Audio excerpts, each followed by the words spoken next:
ano passado, de novo, e se Deus permitir, no próximo ano outra vez. Tá bom? E quero que você leia comigo Mateus, capítulo 1, versículo 1. Vamos continuar naquele mesmo versículo, tá? Depois, você pode gravar aí na sua Bíblia Isaías, capítulo 11, versículo 1, e Isaías, capítulo 7, se não estou enganado, ou 14, fugiu aqui agora. Acho que é 7,14, da Virgem, né? Tá bom? Esses dois textos você guarda, e também você pega o versículo 16 e 17 do capítulo 1. Só para situar, eu vou ler o texto aqui. O primeiro versículo diz o quê? Genealogia de Jesus Cristo, filho de Davi, filho de Abraão. Esse é o texto. Esses outros são importantes para a gente ter uma referência, uma visão de conjunto daquilo que vamos falar. O versículo 16 e 17 diz o seguinte: Jacó foi o pai de José, o esposo de Maria, da qual nasceu Jesus, que é chamado o Messias. Assim, versículo 17, as gerações desde Abraão até Davi são 14, de Davi até o exílio na Babilônia 14 gerações, e do exílio na Babilônia até o Messias 14 gerações. Ok, queridos? Então, deixe esses versículos repetindo Mateus, capítulo 1, versículo 1. Genealogia de Jesus Cristo, filho de Davi, filho de Abraão. Mateus 1, 16 e Mateus 1, 17. Isaías, capítulo 11, versículo 1. Deixa eu conferir com vocês aqui, tá bom? Para que eu me perdi aqui agora. Vamos ver se é isso mesmo. 7. Isaías 7,14. Tá bom? O que é que diz? Saibam que Javé lhes dará um sinal. A jovem conceberá e dará à luz um filho, e o chamará pelo nome de Deus conosco, Emanuel. Tá bom? E você pega também o Isaías capítulo 11, versículo 1, que diz: do tronco de Jessé sairá um ramo, um broto nascerá de suas raízes. Ok? Então, guarde essas referências, porque elas são de suma importância para nós. Queridos irmãos, queridas irmãs, falando de Davi e falando de Abraão, evidentemente, o evangelista Mateus ele está tocando o centro da história de Israel. Inclusive, queridos, profecias messiânicas não faltavam. Duas aqui. Isaías 7,14, Isaías 11:1. Tem várias outras, mas estas eram de suma importância. Então Mateus ele toca o centro do seu povo, da sua história, da sua cultura, que era a história dele também.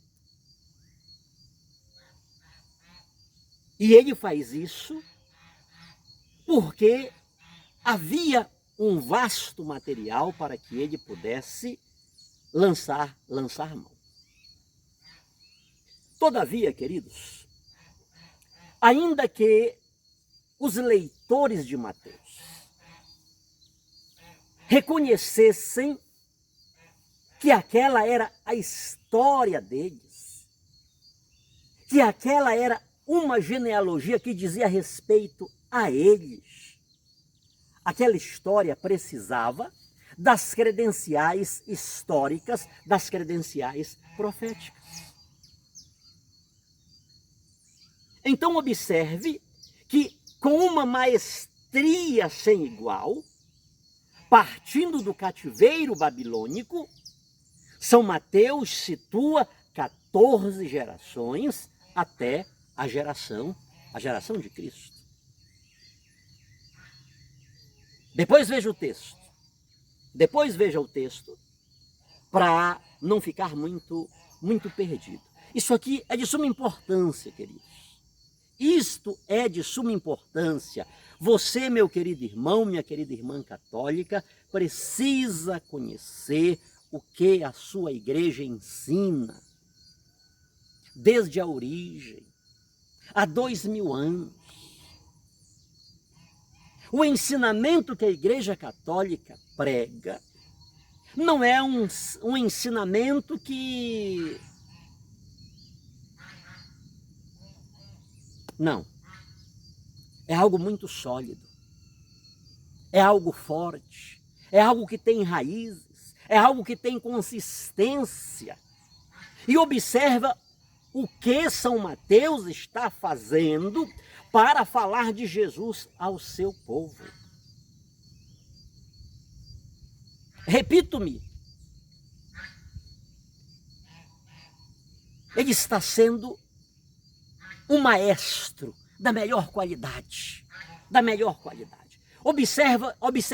Observe o que ele está fazendo para chegar no coração do seu povo judeu. Isto aqui, queridos, é muito sério e é seríssimo. Por quê? Quando Jesus passou pela coletoria e chamou Mateus para que ele o seguisse, para que ele fizesse parte dos seus discípulos, do seu grupo discipular, a vida dele mudou. Imediatamente ele largou a sua profissão, o trabalho que ele fazia, e seguiu Jesus Cristo.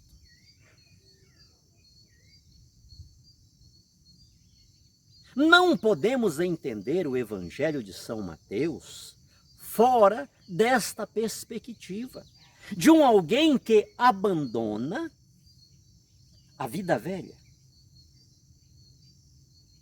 Ele trabalhava para os romanos. Ele era mal visto pelo seu povo.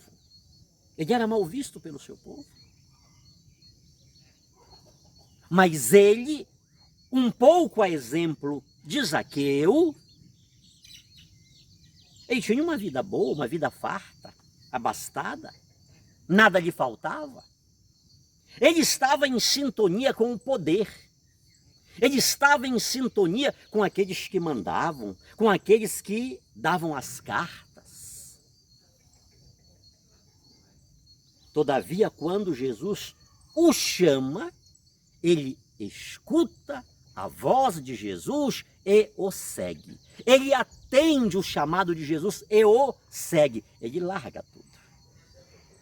Ele abandona tudo aquilo. E segue o mestre. Aquele chamado mudou a sua vida. Aquele chamado lhe fez ser uma pessoa diferente. E porque ele sabia em quem havia posto a sua fé.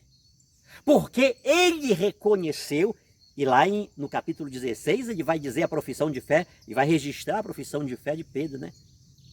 Tu és o Cristo, Filho do Deus vivo. Certo?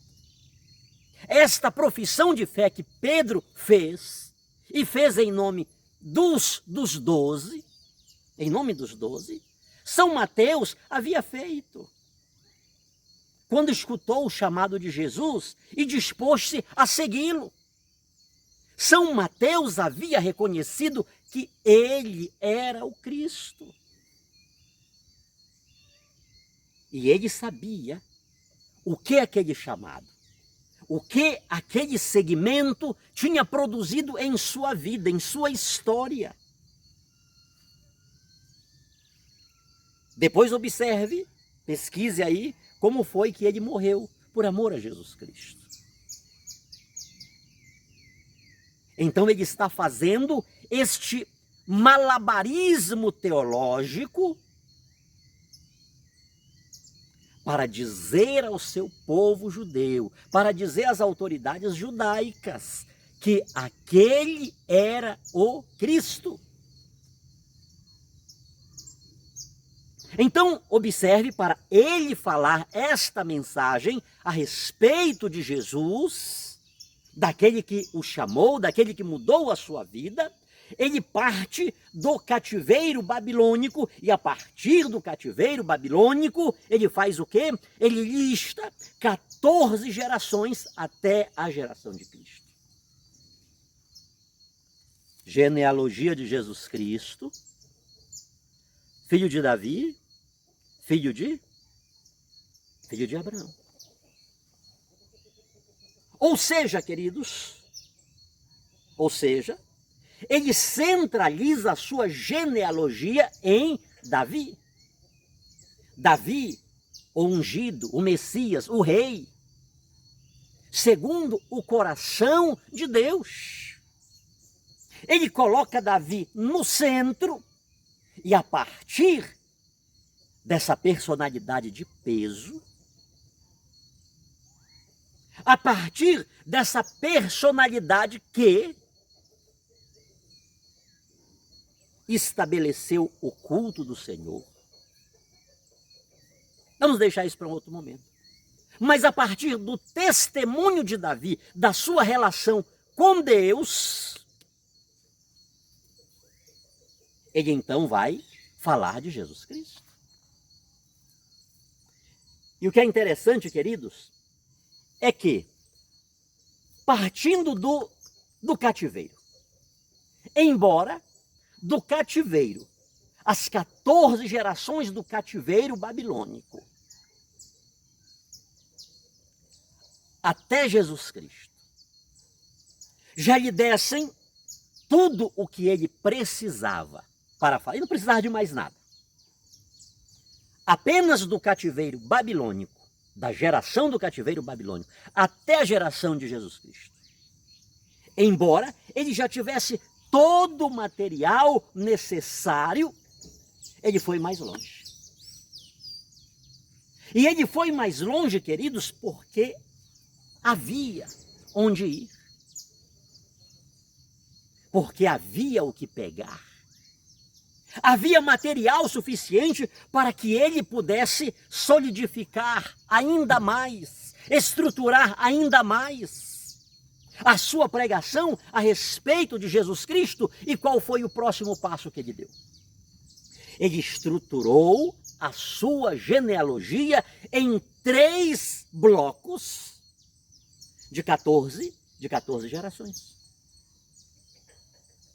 Observe isto, queridos. Observe isto.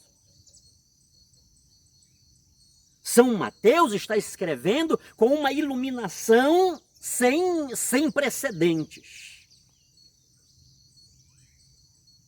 Ele pegou o seu intelecto e colocou à disposição de Deus, à disposição do Espírito Santo, para ele escrever esta mensagem, como escreveu a respeito de Jesus Cristo. Preste atenção, assim como na transfiguração, a lei, através de Moisés, a profecia, através do profeta Elias, estão dizendo, é ele, ouviu, similarmente, queridos, Davi e Abraão entram em cena. É mais uma vez o Antigo Testamento que está testemunhando que aquele que nasceu não de Jacó, não de José, mas de Maria, da Virgem, é o Cristo, é o Messias.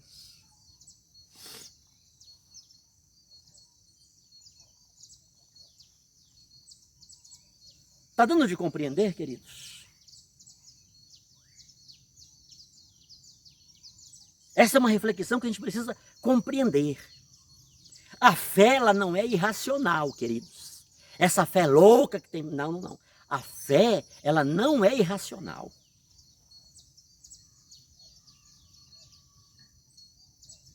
Você quer ver uma coisa? Vamos observar o ciclo do 3, do número 3, que Mateus, o número 3 era caríssimo para a cultura de Israel. Vamos rapidinho observar o ciclo do 3 que ele vai usar na sua argumentação, na sua obra monumental, que é o Evangelho que leva o seu nome. Observe, vamos atrás. O que foi que ele montou para ele falar sobre que Jesus era o Cristo? 3 blocos de 14 gerações cada. Quem é o Deus de Israel? Quem é o Deus de Israel? É o Deus que Israel adora como aquele que é 3 vezes santo. 3 vezes santo. O 3 de Pedro, Tiago e João na transfiguração. A oração, o jejum e a esmola e a caridade. Está presente exatamente ali.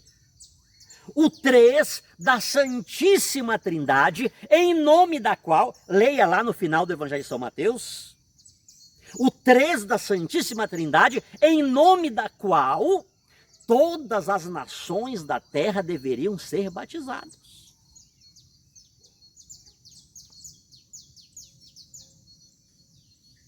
E mais uma vez, queridos, o 3, ele vai aparecer aqui, no bloco das 14 gerações.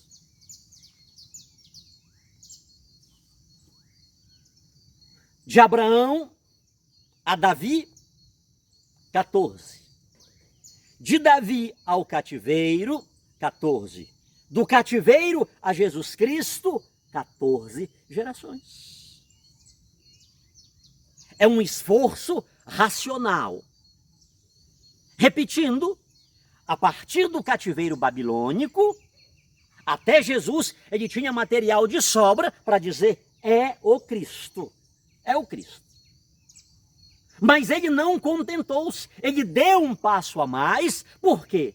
Porque havia condições dele dar aquele passo a mais e solidificar ainda mais a sua mensagem a respeito de Jesus Cristo.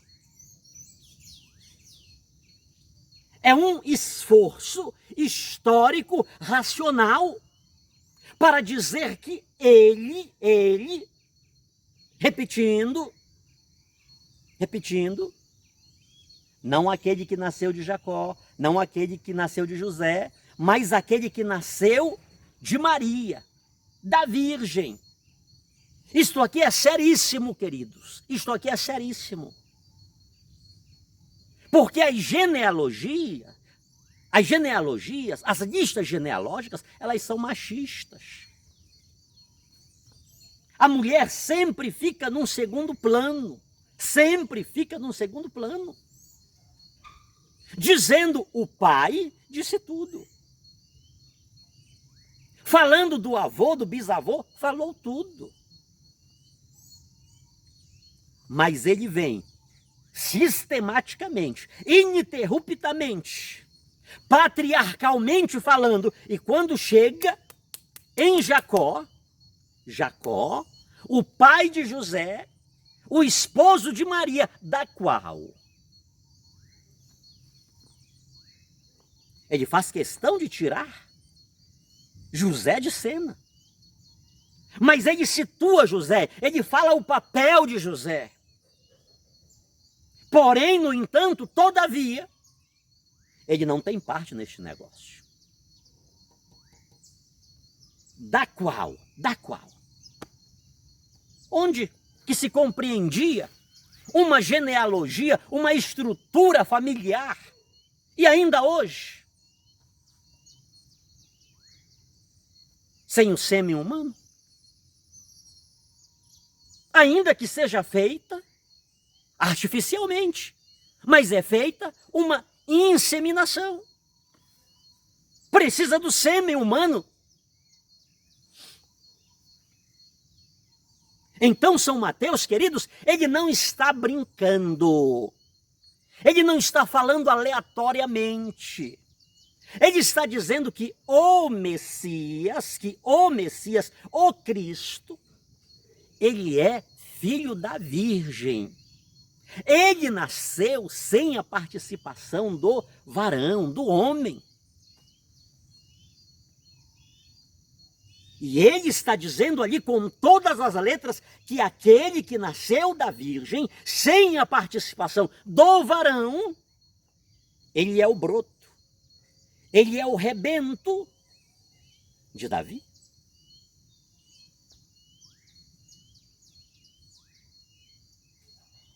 Meu irmão amado, minha irmã querida, isso é interessante. O número 14. Vamos voltar um pouco mais, não se abuse comigo não, tá? Não se abuse comigo não.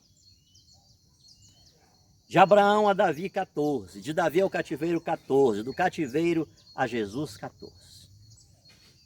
3 blocos de 14.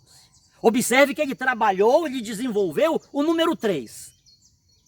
Tinha que entrar ali o número 3. E ele trabalha no 14.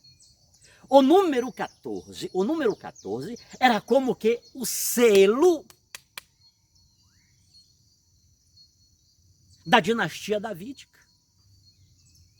Era uma marca da dinastia de Davi e todo o povo sabia disso. Todo o povo sabia disso. E na composição do seu evangelho, na composição da sua obra, Mateus repete 3 vezes o 14. Observe isto. Na composição do seu evangelho, Mateus repete 3 vezes o 14 que é o 7 2 vezes. O 7 da perfeição, o 7 da totalidade, o 7 da inteireza, o 7 da plenitude, o 7 de Deus, o Deus de Israel.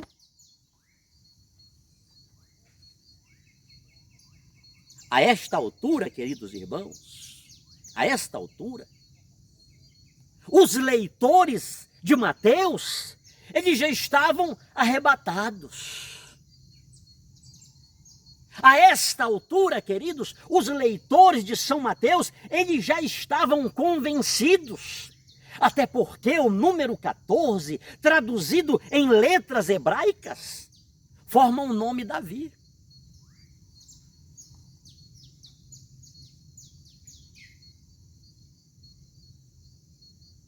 O reino sem fim do verdadeiro filho de Davi, historicamente, queridos, há 2000 anos chegou.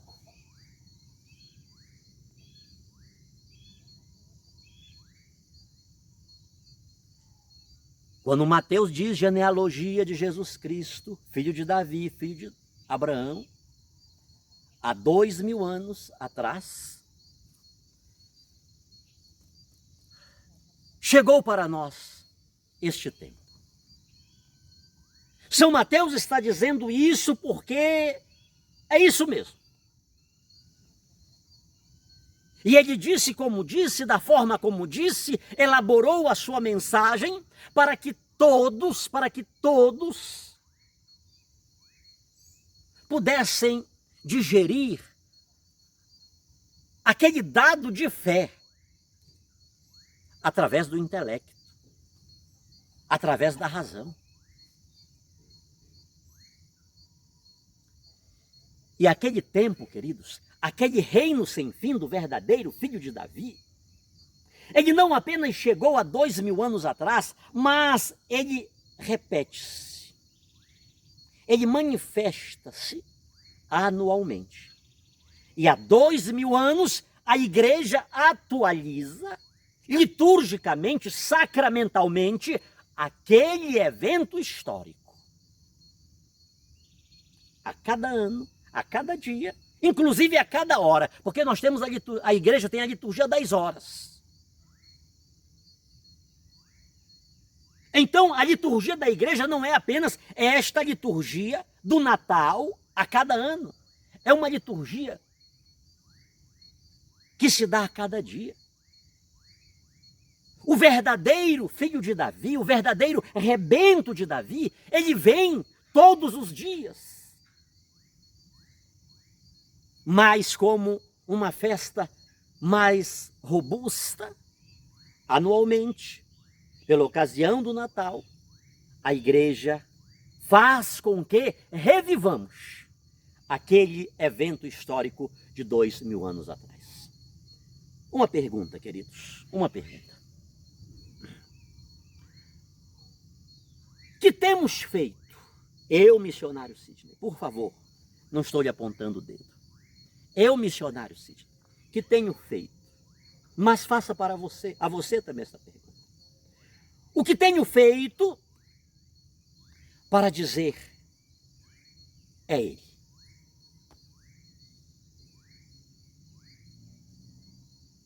Veja o quanto São Mateus mergulhou na história para falar do Messias, para falar daquele que o chamou. Aquele que o chamou lá na alfândega não era um qualquer. Aquele que entrou na casa de Zaqueu não era um qualquer. É um alguém suficientemente capaz de mudar a história do ser humano. Ele está dizendo que Jesus, ele é suficientemente capaz de mudar a história do seu povo, que estava em crise, que estava desorientado, que estava sem rumo. E não é aberração dizer que estava como ovelhas sem pastor.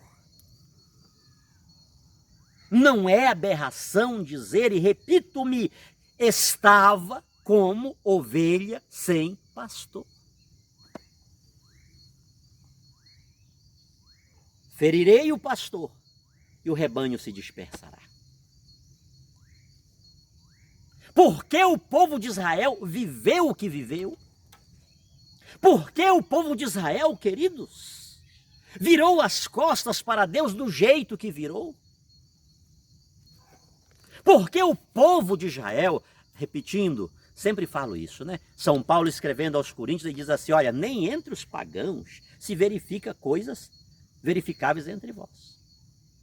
O mesmo que diga-se do povo de Deus lá no Antigo Testamento. Nem entre os pagãos verifica-se o que entre vós é verificável. Por quê, queridos? Por quê, queridos?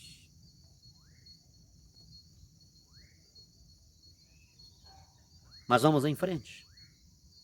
Que temos feito para dizer é Ele, aquele que veio há 2000 anos atrás, aquele que nasceu lá em Israel, em Belém da Judéia, é Ele. Que temos feito? Que temos feito para dizer? Segundo, como temos dito, é Ele.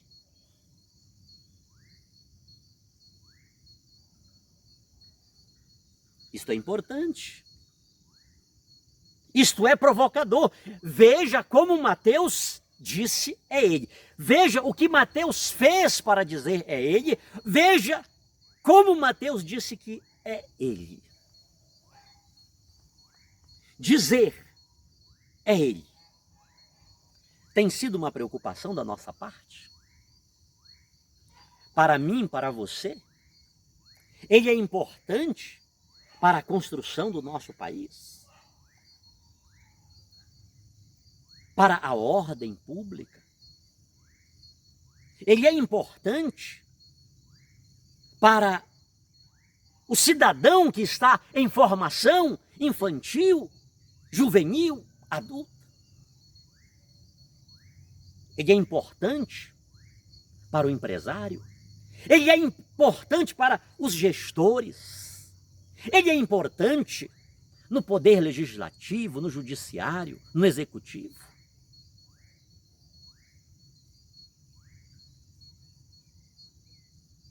que tenho feito para dizer é Ele? Há de minha parte uma preocupação para dizer: Jesus é o Messias, é o Cristo, é o Salvador, é o nosso tudo. Sem Ele, a vida não tem horizonte. Mas não esqueçamos de algo. Mateus falou aquilo. Mateus esforçou-se para falar de Jesus e falou de Jesus com maestria,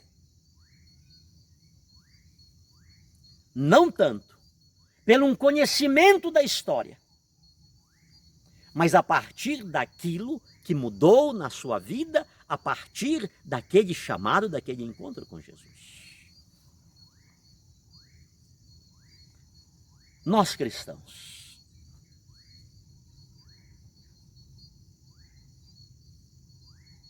se não temos falado de Jesus, se não temos sentido a necessidade de dizer é Ele, se tanto faz como tanto fez, eu não preciso me identificar como cristão, sobretudo no meio desse mundo ateu.